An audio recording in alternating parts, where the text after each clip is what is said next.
is possible for you, if you love this country enough, to be able to play a pivotal role in You its don't development. move in this country on anything of significance. And so these are the realities of our time. Again, there's some simple things we can do.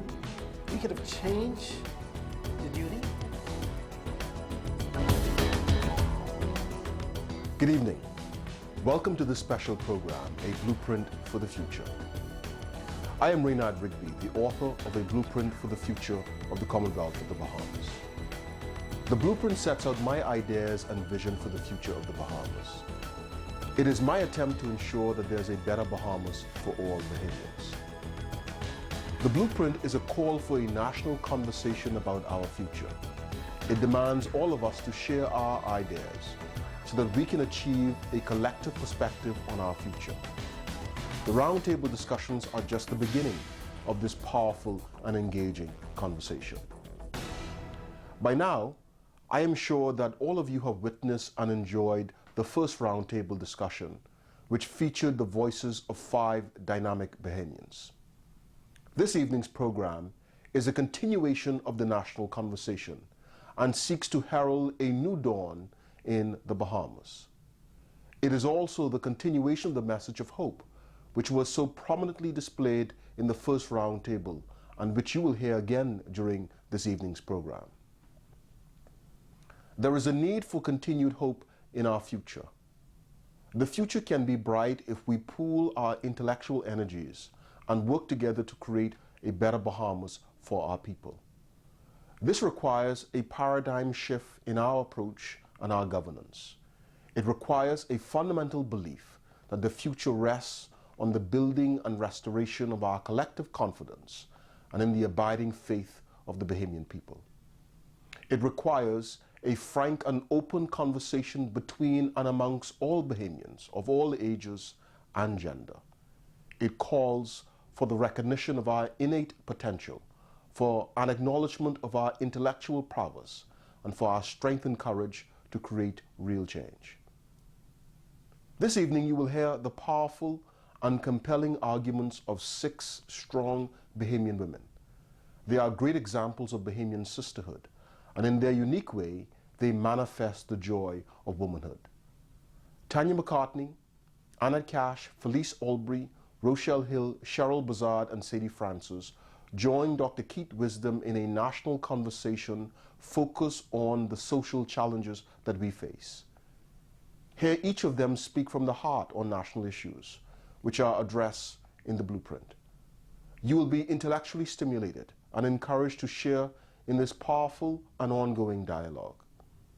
As you participate in this second roundtable discussion, please do your part by sharing your views so that our democracy can be deepened.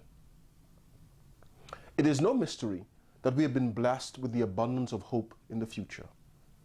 That same hope will transcend all deprivation, and we will rise as a people committed to the core ideals set out in the preamble of the Bahamian Constitution. Our traditional values of self-discipline, industry, loyalty, and an abiding respect for Christian values and the rule of law will again ring supreme in our hearts. I thank you for watching this program, and remember that the Bahamas needs each of us to play a more meaningful role in the elevation of our people, a blueprint for the future of the Commonwealth of the Bahamas. A series of roundtables on the blueprint for the future of the Commonwealth of the Bahamas by Raynard Rigby. The idea is to sit a number of young people down to talk about the issues and challenges of our country and to come up with fresh new ideas, things that you want to say, and they will say for you. We hope you enjoy it. Tonight we're going to look at the topics educational access, the Bahamian family, and protecting our democratic principles and institutions. Tonight with me, I have Ms. Tanya McCartney. How are you feeling tonight, Tanya? Great, thank you. Good. It's just an absolute honor to have all of you here, but especially my friend Tanya. And next to her, we have Cheryl Bazard. Good evening. Good evening, who's been making all of us laugh before the cameras begin to roll. We really appreciate that. And next to her is Annette Cash. Annette, welcome to the program. Thank you. And we hope to hear what you have to say tonight. to the Bahamian public, to this Bahamian community that needs to hear from people like you? To my left is Rochelle Hill. I want to welcome you to the program, Rochelle. Thank you. How are you feeling tonight? Great. Good. Next to her is Miss Felice Albright, my very special friend. Good to have you Very here. special. How you Thank doing? you. I'm well. Okay. I'm well. And next to her is Sadie Francis. It's great to have you here, Sadie. How are you doing tonight? Great. Good, good. Let's get right to it. I want to find out, first of all, I mean, it's obvious that I am here with 6 beautiful black Bahamian women, and I want to find out, first of all, and this question is really about what's it like to be a young black Bahamian professional woman in this Commonwealth of the Bahamas today. I put the question to you. What is the most important role a young Bahamian woman can play in the development of this country? And I want to start with you, Tanya. Why me? Well, I think, first of all, I know you posed the question in the context of gender. And yes, I'm all aware of the fact that we're all females who are gathered here. But I must be honest and say that when I think of myself, I don't necessarily think in terms of gender, in terms of what I do, in terms of being a Bahamian woman as such, because I feel as if the opportunities that are around, that exist for both the males and females. So as a young Bahamian and yes, a woman, my job is to be an inspiration to other people, to create opportunities, to blaze a trail for all young people, men and women, to follow. So I see my role as simply laying a bridge for others to follow and being an inspiration for others. And that's everybody's job, regardless of whether you're a woman or a man. I think that's your duty, to make life better for those who will follow after you. Beautifully said, Tanya, and I appreciate that, but I'm really also wondering about people that bring it up, that place you back into the role of female. Do you get that a lot? Well, yes, people have certain perceptions. You know, first of all, I would say for women who find themselves in leadership positions, as I find myself, people tend to have a perception of how you will be. Women are difficult to work with. Women feel as if they have something to prove. I think that's a perception. But then you then have to perform in that context. So you have to keep proving yourself. Hey, I'm just another individual in this role with gifts and talents, regardless of my gender. So don't judge me or don't come with preconceived notions because I'm a woman. And maybe it's because some women have had to fight so hard that they sort of take on a rough masculine persona. And then they make it difficult for other women that come along. So you need to embrace your femininity because with it comes certain assets and attributes. I think I bring a certain compassion to the way that I do things. I think as a woman, you're able to nurture people. In my role, I have to coach people. Okay. I have to develop people. So a lot of that comes just from being a female, being a woman. That helps me as a leader. Okay. Yeah. Sure, what has been your experience? And again, what do you think is the most important role that you play? I think as a female, I will bring the gender issue back since you couched it in those terms. I think it's about really possessing a spirit of uncommon excellence. I think uncommon excellence. Yes, that is my philosophy, and you heard it here first. But I believe that we have moved so much away from that, and that is why we are faced with a number of issues that we have in our country today. And I think it's time to stand up. One is, people usually say it's not a powerful number, but I think it's a number that can make a difference. And if you show to others, look, I may be one, but I'm going to be such a great one that you're going to have to pay attention. So it's a mark of uncommon excellence, and it's a mark of grace. I want to stay, oh wow, grace. I want to stay with uncommon excellence for a second. Are you saying not just, it isn't enough to just be excellent, but there must be a uniqueness about your excellence? Yes. Well, you see, good and average is now the same, so you can't even begin to go there. Excellence is now being bandied about. So there has to be something that's a bit above that. Okay. And I think when you shoot for the stars, of course you get to where you need to be. And so it's not a call for me. It's for uncommon excellence. The most important role a young Bahamian woman can play to have the most impact on this community. What has been your experience? For me, I think I've grown up in an era where we've not placed emphasis on gender as such. I think for me, it's about being an individual and the difference that I can make. I recall my experience as a classroom teacher and wanting to make a difference in my students' lives. Many of them at the time came from what we call the grassroots areas. And so trying to instill in them the importance of education, be they male, female students, because growing up, my mother always taught me that with education, you can be anything that you want to be. And so for me, I try to instill that. Okay. And for every opportunity I had to speak to young people, and I continue to do so now, I say to them, listen, it's not where you come from, the environment that you grow up in, because that does not make the person. When you're teaching and you see your students, obviously it's clear you pay attention, you feel very deeply about all of them, but when you look at the young women, is there anything special happen? I think that there are special women, young women. I think, though, that unfortunately a lot of them do not have the type of role models in their lives to pattern after.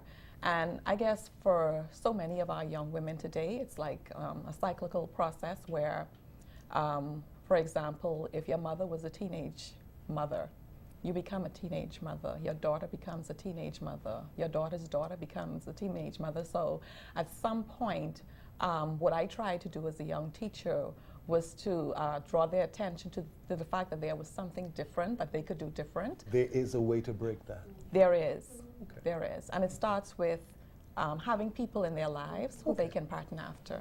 Okay. Michelle Hill, again, welcome. What has been your experience? What is the most important role a young Bahamian woman can play to better our community? I think that the most important role that a young Bahamian woman can play is to be a good mother. It seems, and I too am a teacher, and I think that to be a good mother. A good mother, one that has the desire to see her children succeed.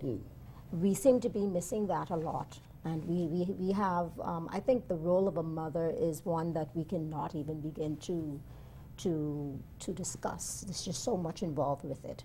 But I think that that's one of the most important things. And also as a young woman in the Bahamian society, I think that it's important for me to be a role model. I had the pleasure of growing up in the Grove.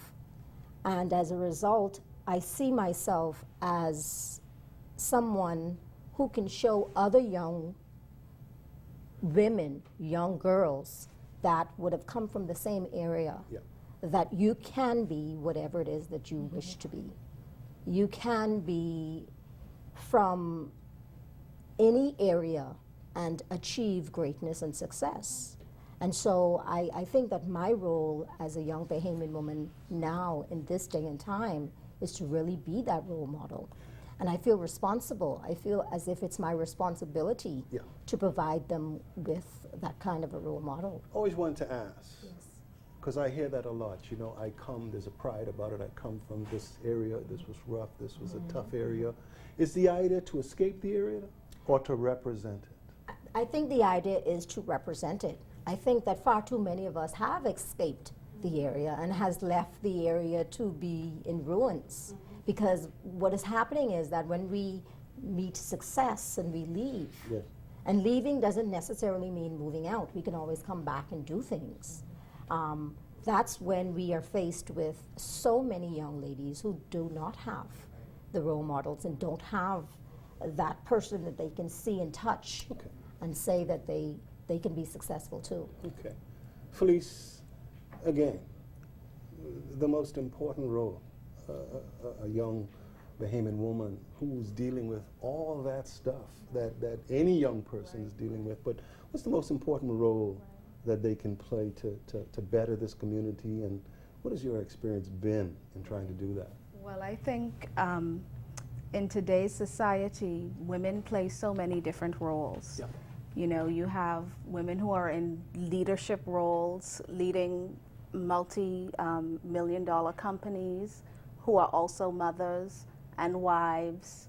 And, you know, it's finding that balance of being a good mother, Yeah. of trying to be the excellent person on your job.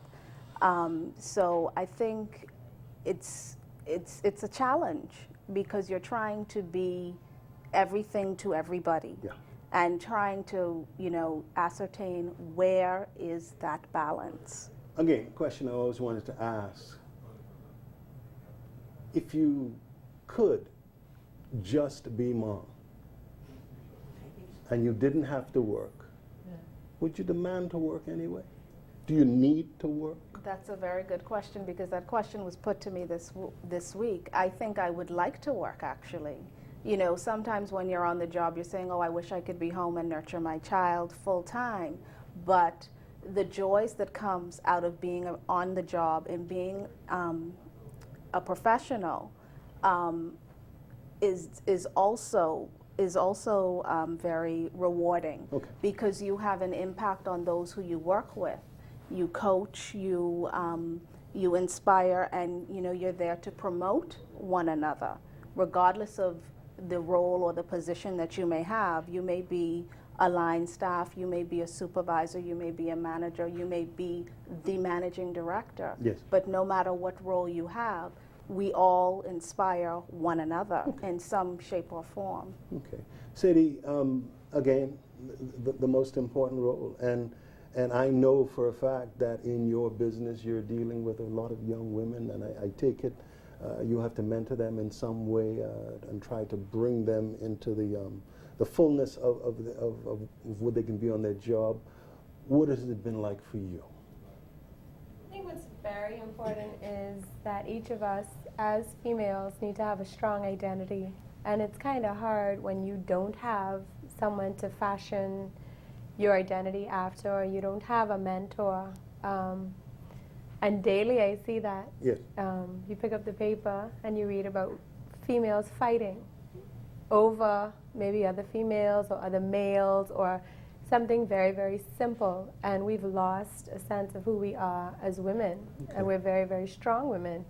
And sadly enough, we have become the foundation in the homes. Like, you know, we work, some of us go to school, we just have to keep it all together. And it's hard when you don't have a strong sense of purpose to wake up every day and keep it together. And I think that those of us that have a strong identity, or we know who we are, it's imperative that we continue to teach others in any way, shape, or form, whether it's in a civic group or in a church group or even on the job, what it's like just to be a woman and a strong woman, because it's kind of taboo to be this strong woman. But we're expected to be at the same time. At the same time. Let me ask you, Sadie, because I want people to be clear. Many of you have mentioned the idea of mentoring and being mentored. And I want those, especially those young people out there, especially those young women, to understand, I don't think you're saying I must be like that person, but that person helps me to know who I am. Am I hearing that right? Right. I'm not saying, you know, I want to be like Tanya, or I want to be like Rochelle, or I want to be like Felice, exactly like them. But every one of us, through our interactions, have something to impart to the other person. And there are certain qualities about each of us that we could all take on in our own lives to become better. We should never just be satisfied with this. That's just who I am, because I hear that all the time with women and with men. That's just who he is. That's how we go, and that's unacceptable. Even if it's negative. I mean, negative. You know, and I'm referring to the negative. Just leave it. That's how she is. But that's not good enough, you know, because if we just leave everybody, look at what happens. We're just leaving it alone, and we're not challenging each other to to get better. And even in my friendships, there are certain things that I will not stand for. And that's important for me. Even with people that you love? Even with people that I love, because I want them to be better. And I do have a son, and I teach him life lessons, not just sitting down and, you know, berating him all the time, but teaching him to think about how it is that you treat people, what it is that you want from people, and you can't expect anything more than what you're willing to give. Okay. This is the son that described me as Kyle and Keith's white uncle. Yeah. Okay, that's fine. He's never coming on the show. No, actually, you were the brother. Oh, okay. Oh, my. Yeah, but it's very important, I think, for us as women to have a self-identity, a strong one that is, and to be able to portray that in a positive way. I want to make a point here, and it sort of ties what you've stated and what Cheryl coined as uncommon excellence. I think, too, sometimes society sets a higher standard for women. So as a female, as a Bahamian woman, I think you have to work harder. See, this is why it surprised me that you said every day you don't see that. You don't see yourself. No. I think what Tanya was saying is at the back of her head. It isn't Yeah. something that she consciously thinks doesn't- about. Yeah. I have to wake up today and I have to be this because this is what people are saying about me. It's just being me. And Yeah. like Rochelle said, you know, we come from over the second hill. That's how I like to term it. Yeah. And That's you know, true, Cheryl. That's true. You're good. You're good. And you know, it's a representing, it's an enhancement, it's a mentor. Not to say be like me, because none of us are perfect, but to say, look, I came from where you came from. It's possible. Anything is possible. So dream, and just don't dream, but dream big. Okay. Okay. Listen, let's get right to one of our topics. It's educational access for all Bahamians. All Bahamians, and I'm talking about here access to a strong, sound education, not just one, not how it is today. So you understand, these questions are based on a strong, sound education that can stand up around the world. I'm not talking about the top university education or the lowest, you know what I mean? I'm talking about one that's in the middle there or maybe just above that everyone deserves. The question first, and I'll start with you, Michelle. Rochelle. I just had that number. A blueprint for the future of the Commonwealth of Bahamas states our educational system still slavishly follows the systems and patterns established in the days of colonialism. There's been no radical reform undertaken in our post-independence period. The focus has been on increasing access but not addressing relevance.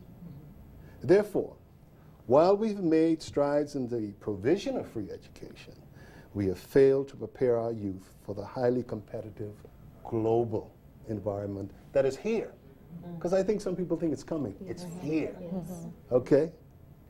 The question then, and I want to start with you, Sadie. How can we give all Bahamians a sound education, an education that relates to today's realities and assuming that's not happening, what do you think is stopping us? And I'm not talking to you as a professional teacher, I'm talking to you as Sadie, what do you think about this? What do you think can be done so that all Bahamians can have a sound education? I'll comment on a part of it. Sure. But the end part is what I really want to respond to. I don't really know that we don't have a very, very sound education. Well, let me put it to you this way, Sadie. There is at least the thing of private school, public school. Right. And somehow if you go to private school, it's automatically a better, more sound, more comprehensive education. I'm saying where that doesn't come into play. The fact that you go to private means you go to private. If you go to public, you go to public. Can you get a sound education? How do we get a sound education in both? Okay, this is my take on the whole thing. Sure.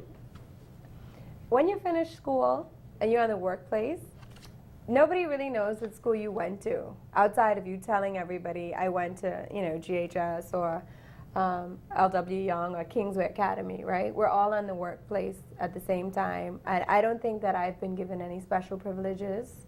And being an employee as well, I don't give special privileges because of the school that you've gone to. So I don't think it really matters at the end of the day which school you came from. I think it matters what you do when you're in school. Now I have a dear friend of mine is a principal. Yeah. And I think that she has worked tirelessly over the years to provide certain things for the kids. Now, I can't blame it on government fully, because it doesn't matter what government is in power, be it PLP or F&M. At the end of the day, as a country, I think we all need to say enough is enough. The educational system needs to be upgraded. It is also our responsibility, and this is my passion here, that as parents, or as sisters and brothers, we hold each other or the younger people accountable for a sound education. So back in the day when NGM Major was around and all of the others that never made it past grade 6, they're brilliant minds. They can't blame it on the educational system. They didn't attribute their success to the educational system because a lot of them are self-taught. They were more focused on education, and I think in this day and age, we're not. Education, being smart isn't the in thing. Right. When I was in school... Being smart isn't the in thing. No, it is not. No, it is not. If it was the in thing, it would not be acceptable to get a leaving certificate. Okay, so I think we have the structure there. And not to say all private schools are good and all government schools are good, or I don't want to touch on private and public, but I think as a people we need to pressure our representatives in the government system to get it together. Yeah, I would want to jump in here because the whole issue I think goes back to what is education. When does it begin? Education doesn't begin in grade 1 or into preschool. Education begins in the home. Right. Let's take it back where it belongs. Okay? We grew up, Mabel Walker in the house. Then St. John's College, okay? I went to Mabel Walker Primary. Yeah. That's one. Okay. But I mean, I went to Mabel Walker Primary. And so you didn't expect, and it was Big Pond when we wore the green and white gingham before we went into the plaid and the yellow, okay?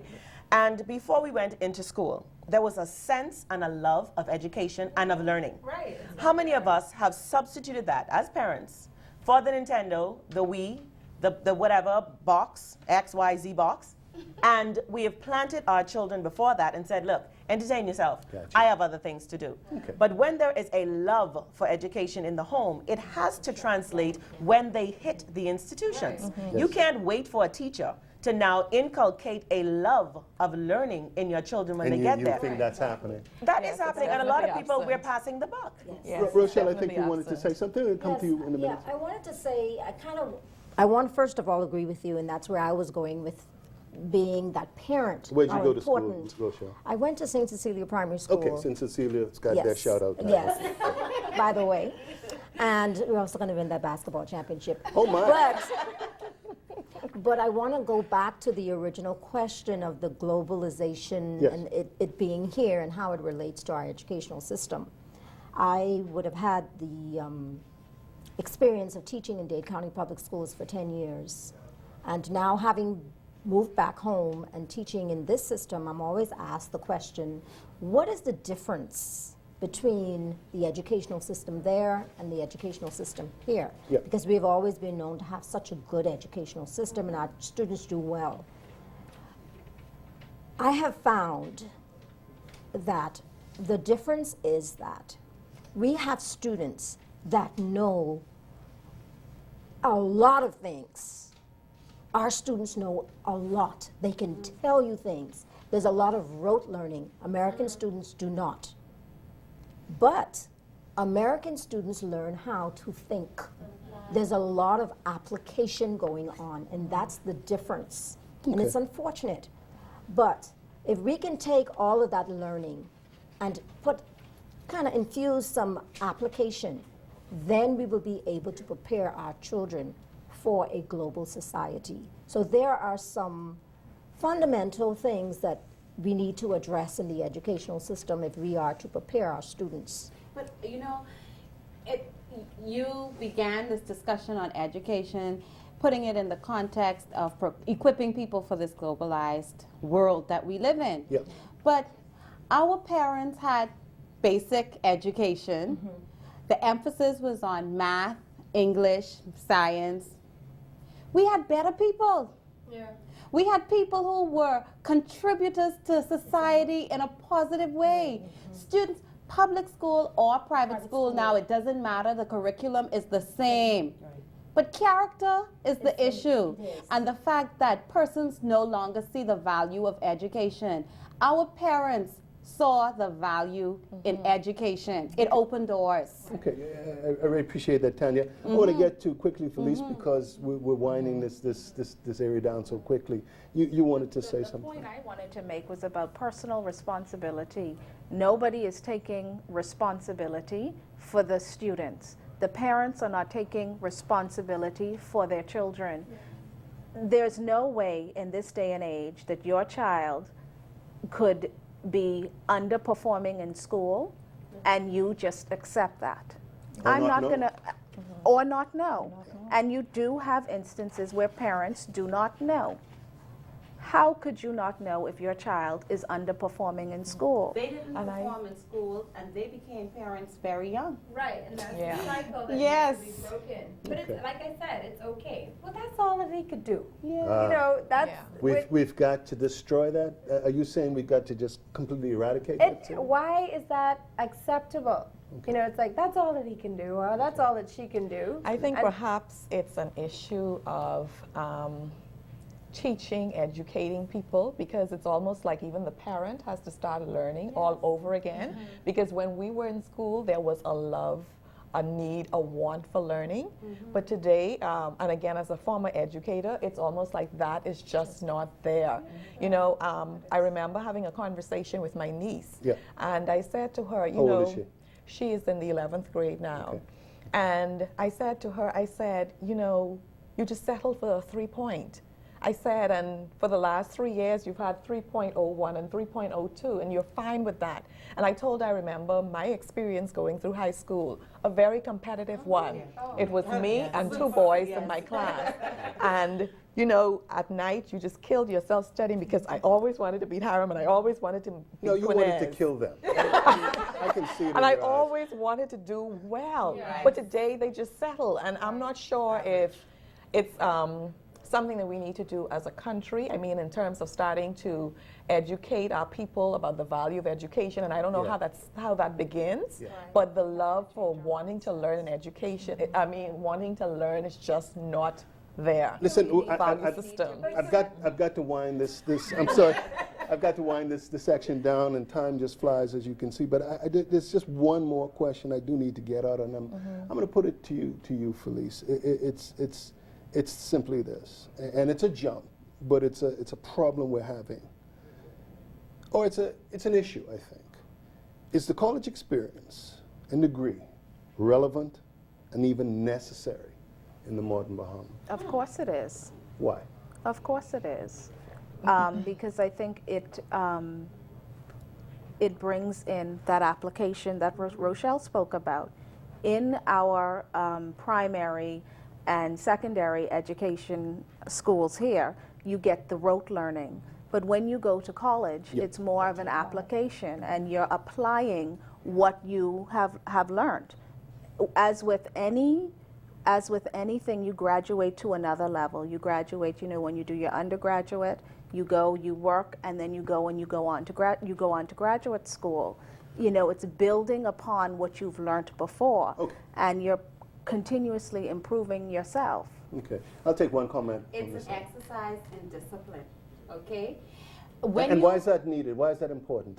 It's needed. First of all, let me say discipline is something that's lacking in our society, and that's why we see all the social decay. Discipline is about control and about having boundaries. It's about knowing how far to go. It's about self-control. Self-control. Okay. And in order to further your education and go on to college and be successful, you have to have discipline. When you go into the workplace, you find that much of what you learned in formal classroom setting, you don't really use.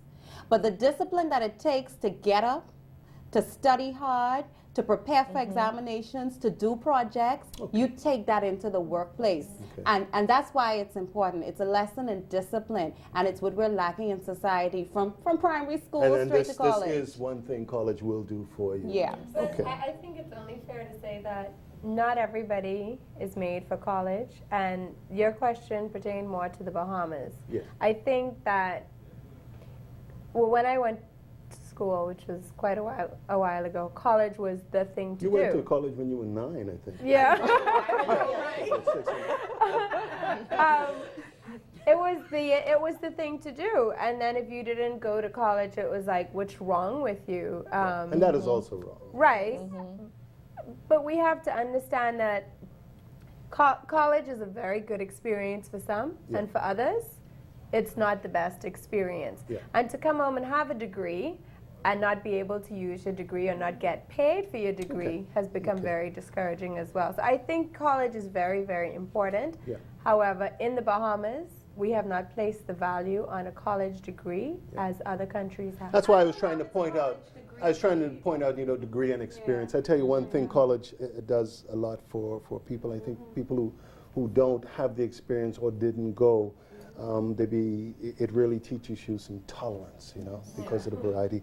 But let's move on. We move on to the Bahamian family.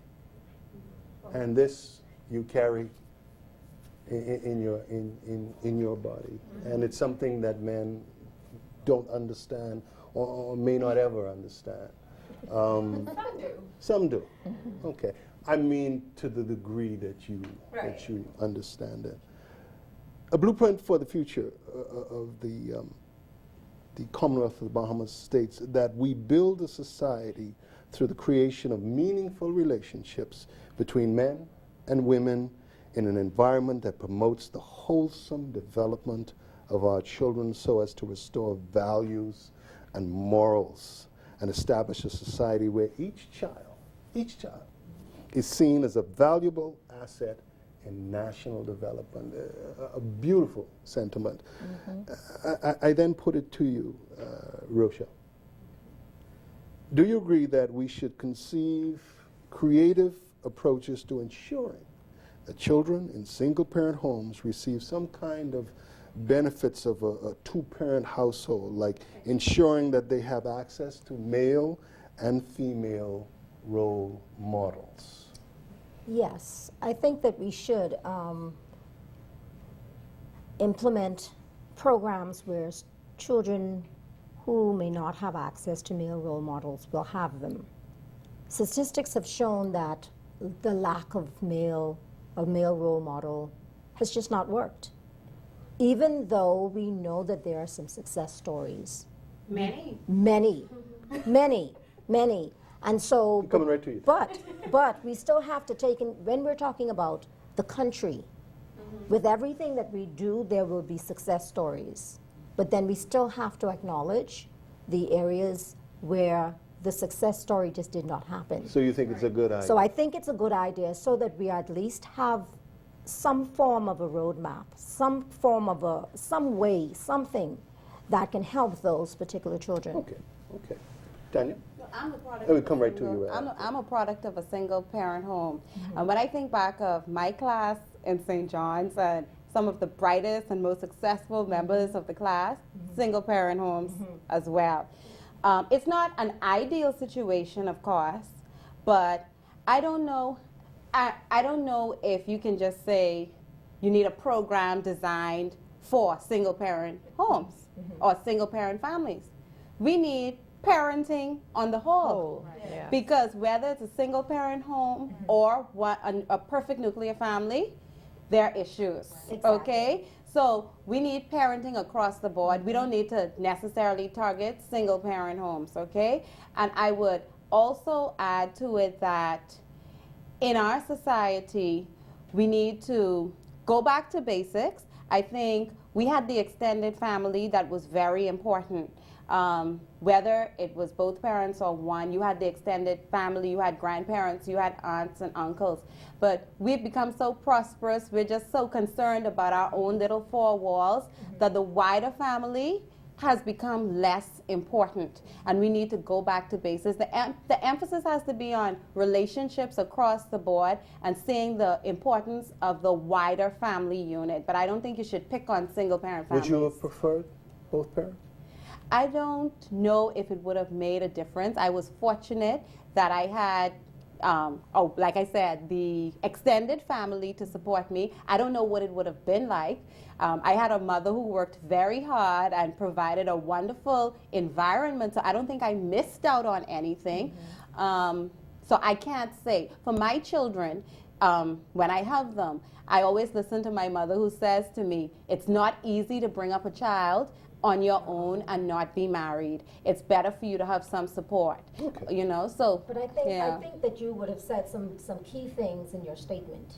You had the extended family. So what about the child that didn't? The other thing is you had the strong mother. What about the child that didn't?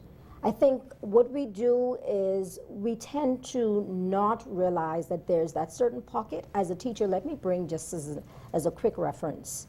As a teacher in a class of 25 students, if I have 20 students who are excelling and 5 who are not, do I not be reflective enough to address their needs?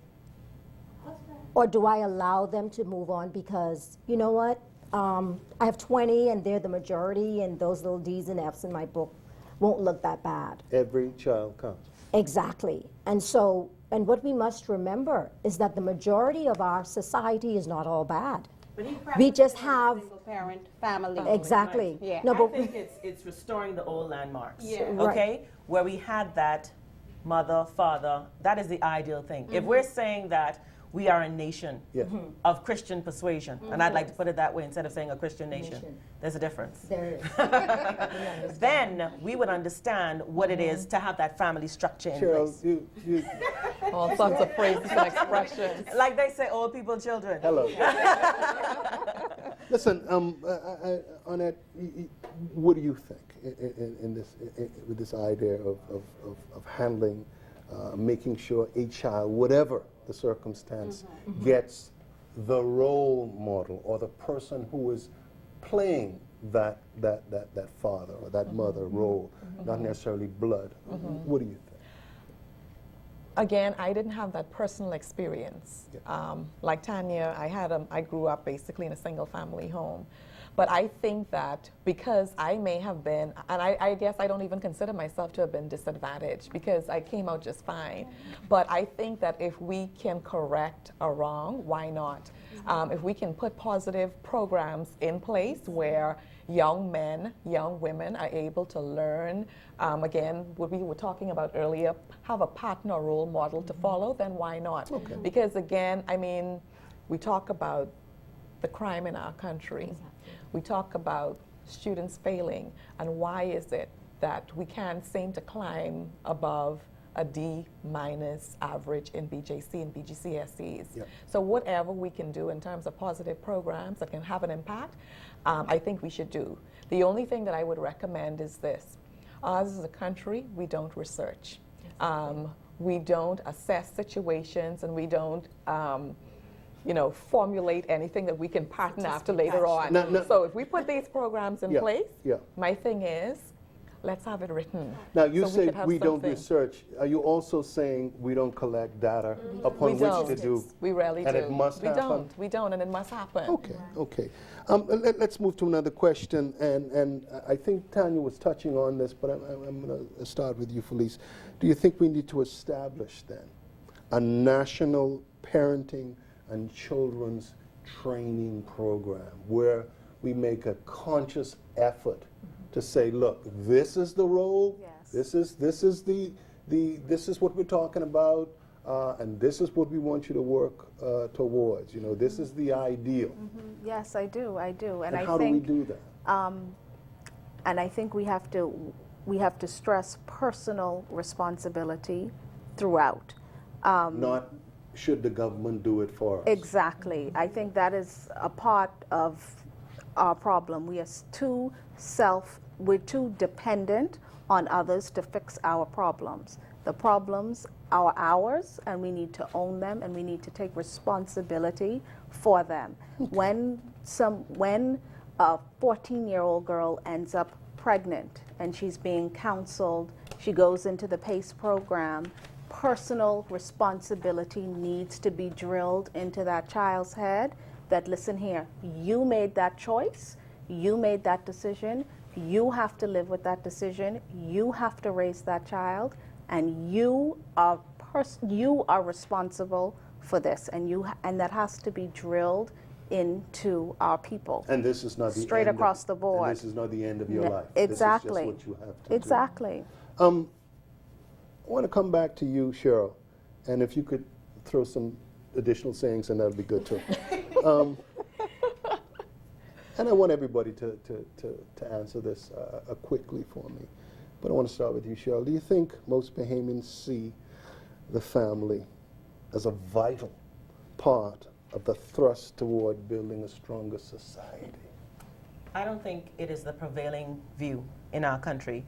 I think there's a lot of lip talk about it, about the family. And then what do you do when you leave the family? When you walk away from your little talk, do you go back and be the father, the mother, the parent, the aunt, the uncle, the extended family that you need to be to create that family? I think we need more. It is going back to the basics. We've become materialistic, and we've replaced quality with quantity, and it's not one and the same.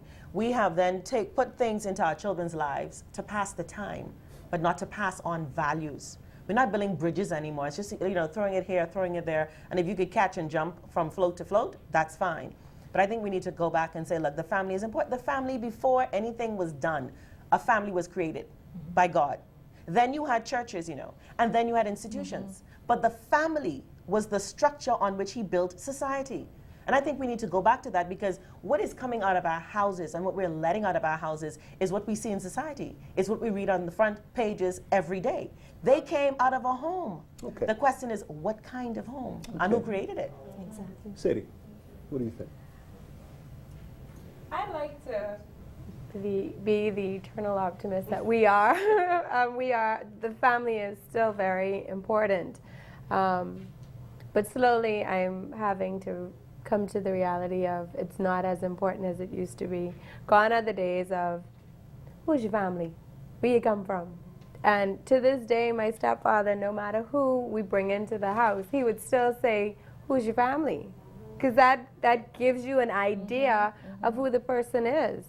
And I thought it was cool. I've always thought it was cool when you get in a little circle like this and you start talking, and then you realize, oh, you're such and such daughter and son and whatever else. Yeah.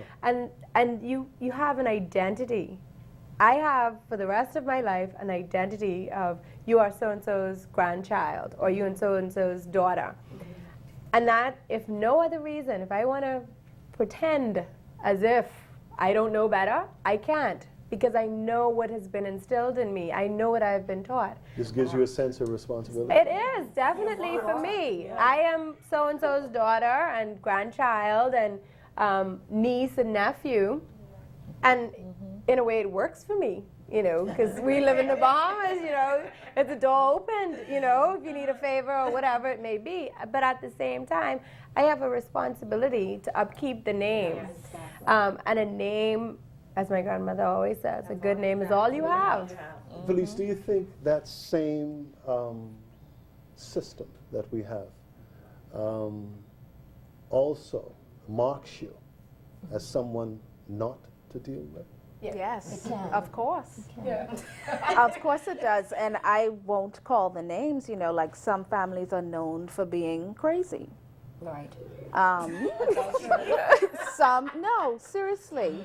It does mark you. It does mark you. Double-edged sword. Yes, it's a double-edged sword. But I think if we start to place the value on the family, be it just the nuclear or the extended family, where we know that if you want to act up, somebody could come and box you in your head, you know, that's very important, that we're held accountable. And as a people, we've lost that. We don't want to be held accountable for our actions. We want to blame other people. And families hold you good families hold you accountable. What happened to the idea of honoring parents. Oh. I used to call my father, who I know loved me, who I knew I loved. I used to call my father Daddy, but many times I used to call my father Sir. It was honor. There was some fear in there, but it was mostly honor. It was, he has come into the room, she has come into the room. That's a deep. What happened to that? Part of the problem is the parents. You can't respect the parents. But when you started calling parents old man and old lady, you But know, I that don't was even do it. that took away from your sir. And not even to their face. You're saying Right. even saying that behind? No, oh no. Some children are saying that to the faces of their parents. I mean, that's But I think mild it's deeper in than comparison this, okay? because we've lowered the standard and the parent has become the friend. And this might be Not one- only that. And listen, Not only that. no, that is when you go out and you hang out with your children in the club, in the bar, and wherever else. What respect is there? I knew that my mother think was it's my deeper than friend that. in that I can go to her, but I would never disrespect my mother because she already promised certain things if I did. But I wouldn't even tempt her to find out if she was true with it, true to her But words. Keith, it goes deeper than that. Again, falling back on my experience from teaching, I remember going by the homes of students that I taught, and before I got to the door to ring a bell or knock, you hear the cursing coming out of the window. That's the problem, the parents. And then you have the children telling you the stories about my mother bringing home some man late at night. And, you know, if you grew up like me, you were in what we call the clapboard house, and so there was really only a curtain dividing the rooms. I mean, is it any wonder why, for example, our female students are sexually active so much earlier? Because it's the kind of things they experience in the home, the kinds of conversations that they hear on the telephone and at the kitchen table. So, I mean, it's so deep. I mean, I don't To honor know. your parents is about respect. So you revered your parents. You held them in high esteem. You had reason to respect them. You saw them worshiping God. You saw them working hard. You saw them setting an example for you. example they You set. knew your parents. Yes. Some children don't know who their father is, for example. My mother's a teacher. She has young boys in her class, and she'll talk to them. And they'll be like, they saw this man in the mall, and their mommy point to them and said, that's your daddy. Wow. They don't know their father. So how are they to honor their father or honor any other adult? Now, these parents that we honor, I don't mean to suggest that, you know, my father's perfect. I No, saw him make definitely sense. not. It's about I saw him respect. make About respect. mistakes, It's about rather. respect. But most of his actions, most of the And actions in of my parents. comparison, he probably was near perfect. Yeah. But another thing is that he probably was, compared with what we have today, because as a teacher and just drawing from these experiences, you would have parents if a child is admonished about something or scolded. The next morning, they're at the door. Now, this is the same parent that you would not have been able to contact for any other reason, and the child doesn't have a book. But I just need to know exactly why something happened, and they're wanting to fight. Because now what has happened is... Now, I got to ask you now, Rochelle. You've been in situations where you felt that the parent was ready and willing to physically attack you. Of course. Of course. And having to say, well, you have some choices to make. You can take your child and take him to another classroom, or you play by my rules. Okay. And the bottom line is that what do you do with that child when you can no longer say, I'm going to call your mom? Yes. So you've lost respect as a teacher. They say, call her. Exactly. Exactly. And I think that that's what the difference is. If we really want to talk about differences, when we were in school, just the thought of my mother coming to the school, I didn't even want her to get my report card. Yeah. Not to mention coming to school. Well, And so I we've had lost a couple visits. Yes. So we've lost that. And so I think that we need to be in preparing a blueprint for the Bahamas, we honestly need to think about what are all of these fundamental problems that we have, and then sit down and logistically plan It's not going to be, it will always be a working document. Because as you plan and as you research, you will find that there's some tweaking that you would have to do that comes with it. But I think that we need to work on that. I got to ask this, and you know, it's so wonderful. There's so much we can talk about. We need so much time. But I have to ask this. And again, it goes out to everyone. I'll start with you. How do you think personal technology is affecting the family? Interesting and question. I'm assuming you know what I mean by Yeah. At any particular moment, I can go into my son's room and he's on the computer, on the cell, watching TV, and on the phone, and talking to me in between. I think that it's individualizing the family in the sense that, you know, people are almost becoming recluse in their own homes. It's stopping conversation. Okay. I always remember, I don't recall the name of a novel that I once read, but it was about these women in one of the Caribbean islands and how they, this young writer was talking about just listening to her mother with all these conversations with the women in the community around the kitchen table. And so you don't get that sense anymore, because even from just listening to your parents, you learn values, you learn different stories, the do's and don'ts. You know, and so you don't get that anymore, because my son is 4 years old, and if you saw him manipulate the computer mouse, unbelievable. He can select, and every evening They don't know he comes. to be afraid. No, every evening he comes home, he wants, "Mommy, can I go on the computer, please?" And so I have to time him, because I want to be able to sit down and talk to him, you know? And so I think it's individualizing us rather than bringing us together in some instances. When you do, though, talk to him,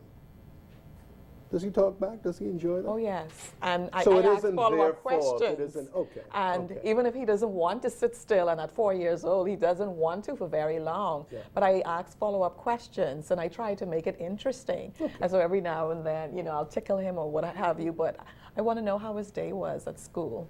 Tanya, I guess one of the things I'm getting at in terms of this personal technology is the fact,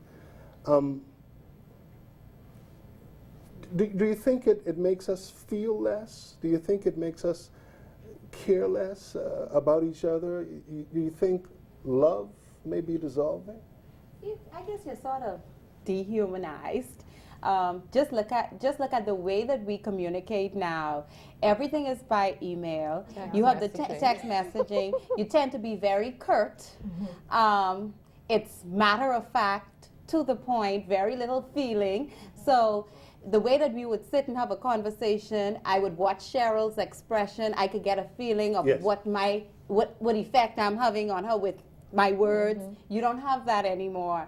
So I'm sure it is dehumanizing to a certain extent, and everybody, like Annette pointed out, is in their own little world. Even within a home, the father may be in the office, in his office at home on the computer, the child is in the bedroom, the mother is on the phone or on the computer as well. So there's a breakdown in communication. You don't know what's going on in each other's lives. Tanya, have you been in the experience, even in your home or any other home, if the modem goes off or the electricity goes off, people react as if they've been cut away from a drug, for some kind of, you know. But it's a fun time too, though. It's what you carve out. Exactly. Because you make it that way, or because you pull it out. You say, okay, it's dinner. Let's sit at the table and have dinner. What happened in school today? While you're cooking, hey, cut the vegetables. They're not perfect. And I think that's our problem too. We try to make it perfect. Felice, we try to make it perfect. Felice, this technology is... No, I love this stuff. My wife is recording all of this for me to say when I speak. Felice, this technology is here. Yeah, but okay? It's not going anywhere. And it's good. I like to be able to reach out and tell Tanya something quickly, or Cheryl on that. That's good. So it's here. Right. How are you going to make Andrew understand that it is a tool, not an addiction, not a replacement from mommy and what she has to say? Setting limitations.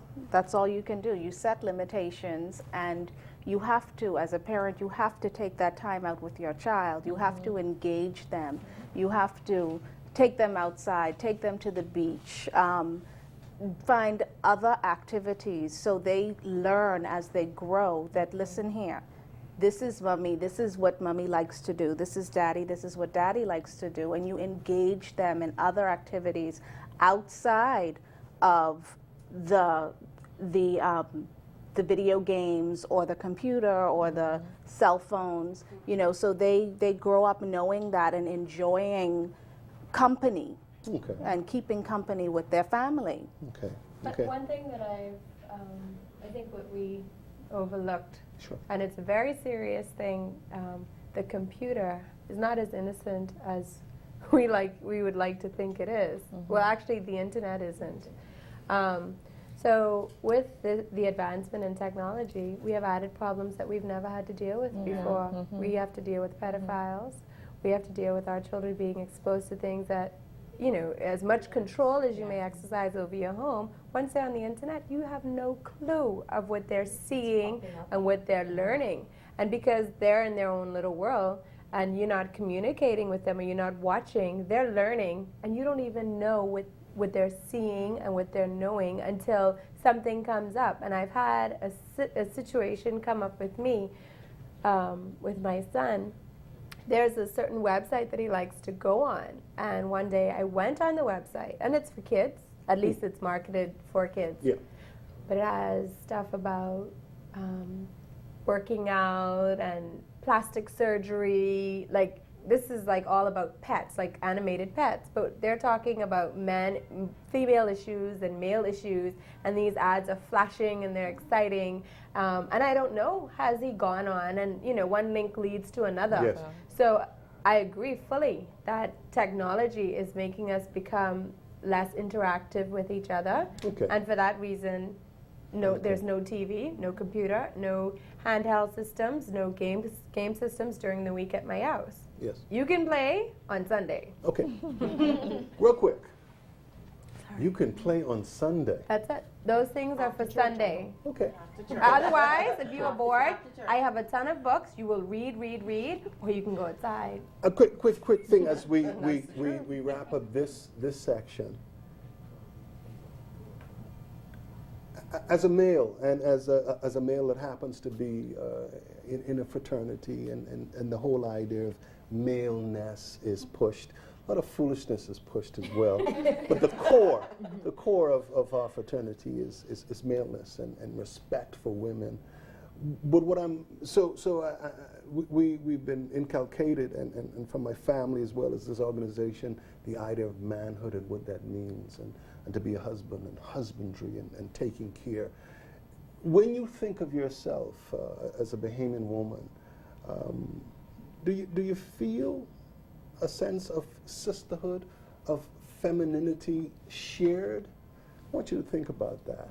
Why you laugh, Daniel? This is the second roundtable in a series of roundtables on the future of the Commonwealth of the Bahamas, a better future, one that you will be proud of for you and your children, and all those that have passed before us. When we left, ladies, we were talking about the idea of sisterhood. Do you feel it?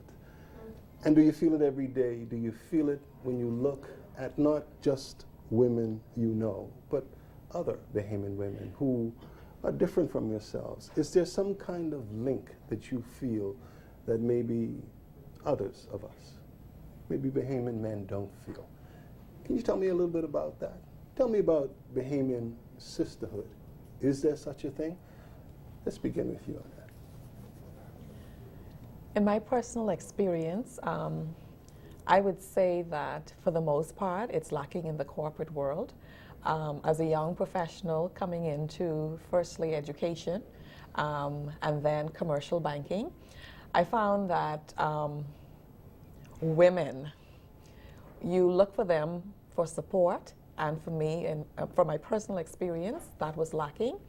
And I think that you know, women who are older than we are should not see us as a threat, but should be there to mentor, to guide us when we enter the workplace, provide that support, show us how to get. And I don't think there's anything wrong with us wanting to grow and to get to the executive levels in companies. And I mean, you're not talking about an unfair advantage. I mean, not at all, not at all. So I think that support system is lacking. That mentoring system in the workplace is definitely lacking. But again, you know, you say mentoring and then you say support. Let's just deal with the support. What is it that you want from them when you say support? And again, I point out, you're not talking about getting an advantage. You're not talking about someone doing your work from you, not at all. shading you from the hard work. What is it that you want? What is the nature of the support? As a young professional, again, entering the workplace, in terms of support, what I would have liked in my immediate career was somebody there saying, look, Annette, this idea is very good, but have you thought about A, B, and C? And not necessarily saying, oh, we've tried that before, that won't work. Okay. Or, you know, saying, telling you one thing, but then behind your back, it's a totally different story. So when you interface, there appears to be the certain level of support. And then when it comes down to the line, you find out that that support is not really there. So. Okay. Now, again, Cheryl, I want to be clear, because this kind of support could be shown to a male who has just come in. What are you looking for in terms of support that has to do with the fact that, look, we're women, we have a bond, or we should? I think, I don't see it as a support, I see it as a celebration. Of what? Each of us, of a person, of a female, of someone like you, a likeness. I should look at Rochelle and say, you know what, I understand what she goes through as a mother, as a wife, in trying to, Sadie said, the balance. Keeping the balance, so I can identify intimately with what you're going through and what you're bringing on the job. So I can say, look here, sister, I got your back. This isn't your day, you don't feel it, but I got your back. We don't celebrate one another. We may, you know, when I see Tanya and she got her promotion, oh girl, and then, you know, you spin around, it's like, I don't think she deserved that. That kind of thing. We need to stop being so catty, if I can use that phrase. You said I'm full of it, the phrases. Thank you. But I think that's what it is, a celebration of each other. Now, Tanya, again, I say sisterhood, and I am not trying to suggest black sisterhood only, you know. I'm talking about being female. Is the same kind of thing, could you feel the same kind of thing about a white Bahamian female as well as a black Bahamian female, or are there differences? It's interesting that you even put that in the equation, and you want me to get to the point, I know it. But I just have to draw on what these two young ladies said before. And then both of them were so diplomatic. I think as a female in the corporate world, you find women are the first ones to want to cut you down, one. When Cheryl spoke about support and you asked about the type of support that you look for, you just want people to be genuine. You want them to genuinely wish you well. And if they don't pretend as if they do. You'd rather them show their real... Be real. Be real. And so, as a woman, and you ask about sisterhood, I don't think that a sisterhood really exists. Now, I've been fortunate. I know Rochelle is in a sorority. I happen to be in a sorority, the Zonta Club of Nassau. So in those formal settings, you have the support network, and you have your sisters who give you that encouragement. But in the general corporate world, you feel as if you're on your own, and people don't necessarily wish you well. I have found men to be better coaches and better mentors for me as a young black female Bahamian leader, manager. Men have been willing to hold my hand. Let me say, without requesting any favors, because you know, when people see a woman get to a certain place in Bahamian society, there's only one way that she got there. All right? And it's usually your sisters who are going to put it out there that that's how you got there. So we do not have that sisterhood, if I am to be honest. I trust that young women, such as those who are here with me, and I know these are two of my good friends from way back, we support each other. But hopefully my generation would be a little different. And I try to support other females that I work with. What you see with me is what you get. And I hope that when people see that, they will be the same way. Does something happen? I come to you in a second. Does something happen if she's white? No. You know what? They may be better to you than your own black sisters. Okay? I don't, I don't know, because I tend to just interact with my black sisters, and you know what that is like, all right? So I can't speak to, I don't know. The reality is, quite frankly, you find in Bahamian society, there's not much interaction between the races, white and blacks.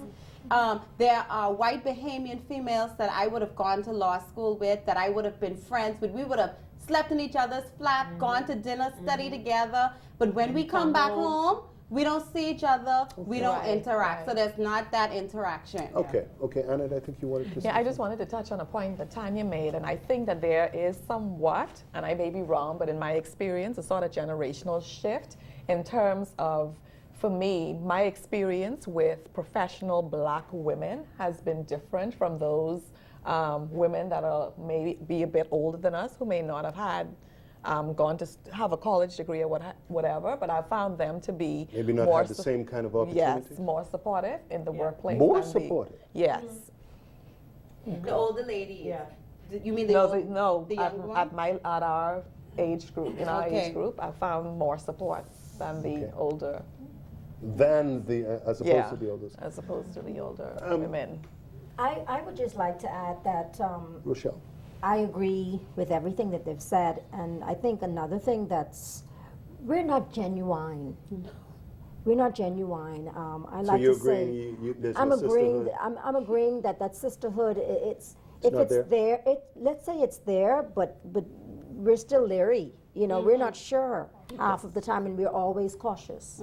And it's simply because it's almost as if you have an assignment, and the persons around you are wishing that you fail. It's unbelievable. And the very persons that are talking to you and smiling with you are the very ones that would wish that you fail. And they're only wishing that you fail so that they could say, she didn't deserve it in the first place, so we're right back to where they started. All of you will be blamed. Your whole gender will step back if you fail. Well, you have to see that. You have to recognize that from get-go if that is where you want to end up. Where does that come from, Felice? Where do you think this comes from? I think it comes from, you have that, I want that, you don't deserve that, because that's for me. Some believe it belongs to them, and they don't, for the mere fact that they want to be elevated to another level, so they don't want to see anybody else be promoted to another level. Sadie, you work in a situation with many young women. Do you see this kind of competition and cutting down occurring around your business specifically, or in retail generally? I wish it was, in terms of competition, because I think... At least it would be productive? Right. And I'm very fortunate to have a good group of people work under me. The problem is, because smart is not the end thing, competition definitely is not a good thing either. And I like competition. I think there is a negative side to competition, but I choose to focus on the positive. It makes us better. Yes. So in the workplace, for me, I try to instill in the ladies to compete with each other, to achieve. And I don't have a situation where I have any backbiting and, cat fights and whatnot. I've come up under at least 2 females that I have a lot of respect for. I was in banking, and my manager there always pushed me. I had a male and female manager, and they both pushed me to become better. I have a lot of questions. I don't just sit and I can't just sit and just take orders. If I have questions, I ask them, and they encourage that environment. The organization that I work for now, The lady who's my director is very, very, very encouraging, and she teaches as she leads as well. Is this moving to you towards sisterhood? It does, and I think it's because I live in like such a, that's my world. Okay. I would like to believe that others are like that, but the reality is, you know, when I start talking to others, it's not that way. I feel the same way as Tanya. Okay. We just don't, as women, encourage each other at all. What I was trying to get at there is that, you know, I wonder if this existed. Again, we're talking about the health and future of the Commonwealth of the Bahamas. Would that have made, or would that help to move us along in a more positive way? It would. I think it's changing, you know, because I think based on our experiences, people like me and Tanya, Cheryl, and the rest of the ladies here, I think that we want different for the young women that are coming into the organizations where we work. And I think we now go the extra mile in terms of making their adjustments, their experiences a bit easier. And so I think it's I shifting. also think that it's important for us to examine that word competition. Because competition is good, but when you have the negative competition, that's when it's a problem. And I think that we need to encourage females to be competitive, but be competitive in what it is that you do in a positive way. And I shouldn't be worrying about your assignment. And that's what we do. You know, if I can take all of my emphasis and all of my motivation and my passion and put it into what it is that I do, I won't have sufficient time to think about what you're doing. And so that's what I think is going on. I don't want us to just touch on the corporate world, because outside of that, we have lives. And I think part of our problem in society is that we don't open up with each other because we don't want to show weaknesses. So if I don't want to open up, if we have a setting like this, and I never share my story, you'd never know. And in talking with each other and interacting with each other, we learn what works for our household, what works for your household, what works in the workplace. That's how I got to take my son off of television and all of the like. A lady I trust at my church, we were talking, and she said, all of her children went throughout primary and high school without television. They're brilliant, brilliant kids, and really good kids. I'm like, you know what? My son doesn't need it. So I took that. He doesn't have to have it. No, he doesn't need it at all. I mean, shoot, if we never bought it, it would even be better for me. But because we don't open up with each other, the sisterhood can't be created because we're so guarded. But listen to what you said earlier. You said a lady at your church that you trusted. So there has to be that comfort level for the dialogue to commence. Right, I agree. Listen, we have to get to... I'm sure many viewers, it's the question that's looming in their minds. You might as well jump right to it and comment on it quickly. When I say to you, Bahamian man, what happens in your mind? For all of you that may have blinked, I'll say that again. When I say to you, Bahamian man, what happens in your mind? What comes to mind? Sure. A wealth of potential. But is it being used? I think, you know, for a lot of it, there's been a lot of emasculation of Bahamian masculinity in this country. Whether it's self-inflicted or not is another question for another day. I think it could take up a whole show. Of course. But someone said something very interesting today. They said Bahamian women have sometimes taken the lead because a woman cannot follow a parked car. Cheryl, I can't handle that.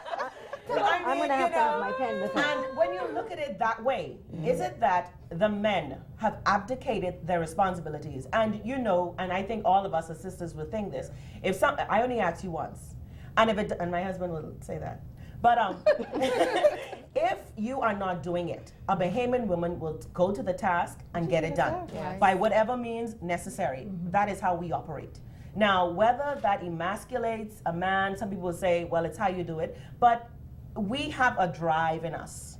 Don't know where it comes from, but we will get the job done. And you see it now in the makeup of society. Corporate world, church, social events, women are leading the charge. It isn't that we wanted to, but it almost seemed as if we had to. in many instances. And so we need to get them moving again. I have 3 sons, so it's vital that my sons can look into society now and find a male role model. I know I'm not the one. I could be the best mother that they could ever have, but I cannot be a male role model for my sons. Gosh, I don't know where to begin with that, with that question. No, I think Cheryl is spot on when she speaks to the potential that the Bahamian male has. But is that what you think of when I say Bahamian man? Do you go, boy, potential? No. I want to know what comes to your mind. My first choice. My preference. That's what comes to my mind. The Bahamian man, I think a strong man who sometimes loses track.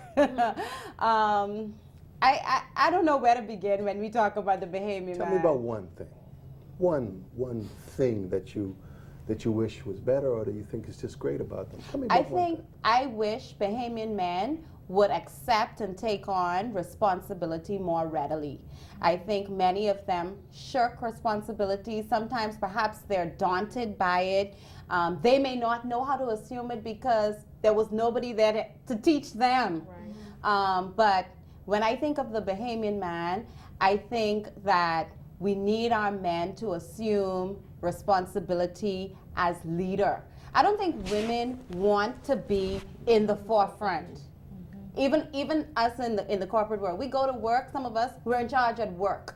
But when it comes to our role and looking at a biblical context, we accept and we acknowledge that men should lead. And we want them to lead. Okay. That's it. Yeah. Annette? I think one of the, well, besides wanting them to lead and what have you, I think one of the things that I've always looked for was somebody in a man who I could lean on. And I guess it goes back to what Tanya was saying. I did not necessarily, I would like to see, stronger male figures, leadership figures, not having to push them to do things, but having that innate sense of ambition, wanting to progress like a woman. Because and you're not talking about one type of man. No, just generally, just strength. And we look for that. And so sometimes that's lacking. I think some of us have been fortunate, but if we could find that sense of strength and progression, because I don't want to push you to have to go and do something. And you think this would move, again, it all comes back to things I want to know that will move the society along, make us a better country. You think this kind of man that you've described, if they would step up, society would be, we'd see a 360. Okay. Real quick. Really quick. I can't say much because I happen to be married to a non-Bahamian. So I would not touch that, but my Bahamian men are still special to me. I think that I'm going to say something very controversial here, and I'm going to say that as women, we are responsible for a lot of what is going on with our Bahamian men. And let me say what I mean by that. I remember, quickly, I remember as a young lady growing up that there were certain things, you had a list of a criteria. Yes. I think as females, we fall for these guys who we know. We knew before we got married. We knew when we met them that they didn't want to work. So what is it that makes you think that after you get married, something's going to change? Okay. So I think that if we improve our list, our criteria, I think that our men will fall in place. Okay. I think they will. I think we're too accepting of any kind of nonsense that come our way. We have to be more particular as women. Please. Sorry. Boy, just one thing. I'm trying to decide what direction to go in here. The short one. Pillars. I think of them as pillars. Yes, women have taken on a lot of leadership roles, but I think you will find that behind a lot of those women, there are very strong men, whether it be their husband, their father, their grandfather, or an uncle. There are men behind them, and they're the pillars, the ones who hold them up, they're their source of strength. Because if you go back to back to the Bible, the men are the heads, they are the leaders, and they appear to be few now in our society, but they are there. Okay. But they are there. Cindy? I think I agree with Rochelle that we are a lot to blame for it. The women raising the sons, the women dating the men, and not making sure that certain standards are met. I'm often told that my standards are too high, but then what is that? I mean, are you going to tell your daughter her standards are too high? I know what I've worked on. As opposed to unrealistic. Well, it doesn't matter. I mean, but if I'm ready, if I'm willing to work on me, I think the other person should be able to work on them. Okay. But I agree. We're out of touch with our boys and our men in raising them to be responsible, and the list goes on. Okay. I think there is a lot of potential there for the men, but we cannot have someone like you and your fraternity brothers just go and enjoy life for the rest of their life and not pass it on. And that's what life is about. I think that's what it's about. You have your experiences, you have your lessons. You don't just pass them on to your children, but you have to influence others. Ladies, perhaps one of the most important moments in the evening. It's truly what you think, what you feel, what you want for your country, that you carry in your body. I want to know, what is your vision, personally, for the future of the Commonwealth of the Bahamas? And I want to start with you, Rochelle. My vision for the Commonwealth of the Bahamas would be for us to have that paradise that we truly speak of, not perfect, a clean Bahamas. A Bahamas where there is respect, where we do honor our parents. A Bahamas where we can deal with our young people without fear of retaliation. Not necessarily crime-free, because that's almost near impossible, but at least I think a lot of the crime that we have is based on lack of respect. Okay. So that's the kind of Bahamas that I would wish to live in. Okay. I think for me, I look for a safe Bahamas where my son can grow up, enjoy life, have friends, be able to walk through any street corner that he wishes. Any street corner? Any street corner that he wishes, without fear of being attacked, stabbed, what have you. So I think going back and trying to create a sense of respect for human life, a sense of respect and dignity of others. I don't know how we begin to create this blueprint where we have a society where, people respect one another, that our value systems change, but that's what I'd like to see. Okay, please. I too, like Annette, would like to see a Bahamas where my son also could walk through any street corner without fear of anything, where he could enjoy what all of this beautiful country has to offer. I remember not too long ago being able to go out and enjoy my friend's company without having to be fearful. And I just see a Bahamas, I would like to see a Bahamas free of fear. Free of fear. Wonderful. Joe? My vision for this country, this great country, this Commonwealth of the Bahamas, is that as Bahamians, we begin to see more of what makes us alike than makes us different. And I think it's time to set aside the yellow Bahamians and the red Bahamians, and I say that in a political divide. And I think a lot of that has caused the very fabric of our society to be torn. You look at after every election. Torn? Yes, after every election, we have to rebuild. We have to repair. And we spend so much time doing that when we should be moving along. I want us to embrace what makes us Bahamians, what makes us so much alike, and what makes us so different from the rest of the world. And I think once we focus on that, then we begin to map out the blueprint, because we are so alike, we are so one in our vision, that we cannot help but move forward. Okay. My vision. Sadie? One thing that I would like for all Bahamians to do is, I don't know how you do it, but become a proud people. Because if you take pride in yourself, it's almost automatic. You look different, you act different, you want things for yourself. And we've taken so much for granted over the years because we've always had. And in economic times such as these, you realize that you can't take things for granted. And let's say these times didn't occur. We still have a country like Cuba getting ready to open up, possibly competing with us. The one thing that we focus on in this country over and repeatedly to a fault is tourism. And that's all we depend on. And we need to take pride in ourselves, pride in our abilities, so we could press forward and be able to survive in a global world. Because the reality is we can't go on what was. Okay. We have to focus on what's to be and how we want it to be, and go with the pride that you have within yourself to make the Bahamas a better place. Tanya, you've had an amazing year. You've had a political life. You've had so much happen to you, so young, and so much still. People expect so much of you, and I point this out because it simply is. You have the last word.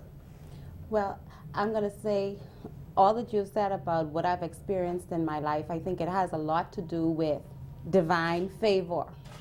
And it takes me to where I see the Bahamas. I see the Bahamas where we embrace those traditional values that have made us great. Those very basic values where we loved each other, where we loved our neighbor as we loved ourselves. Because from that basic building block, if we care about our fellow man, the way that we care about ourselves, that means we're going to put our best foot forward when it comes to giving service in government. It's going to be that we put our best foot forward in education. We will want the best. When you think about yourself, what do you want for yourself?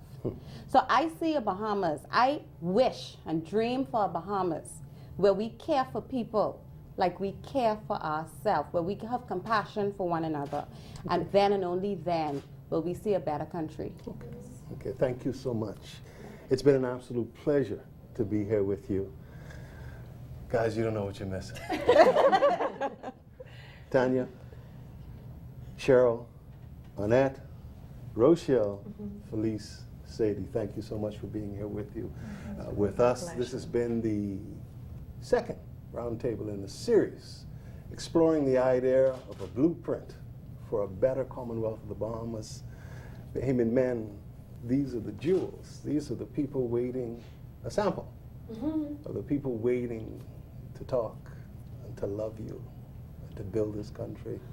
We hope you've enjoyed these voices, and we look forward to hearing more voices. Write us. Go to the website. We want to know what you think. We want to sit you around a round table and find out what's on your mind. If we don't do something, things will never change. Hope you've enjoyed it. Good night.